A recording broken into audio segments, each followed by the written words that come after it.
naa na sa tay bisitahon nga eat all you can buffet restaurant nga bagong abli diri sa Cebu ug barato ra gyud siya. And this restaurant offers Filipino cuisine. Tara atong sidlon. This is what you can expect inside dako gyud og capacity ang ilang restaurant.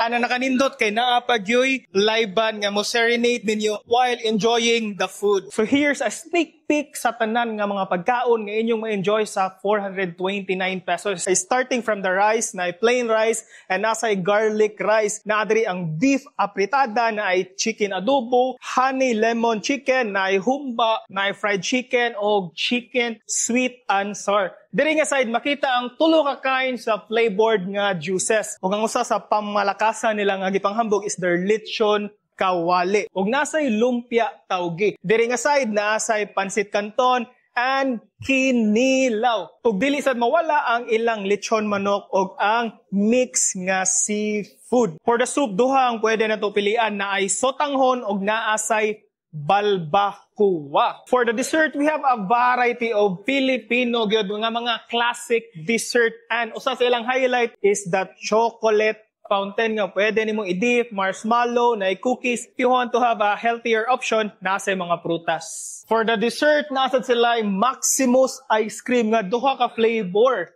Natay chocolate o mangga. Okay, nasa sila mangga. Pwede mangga bay.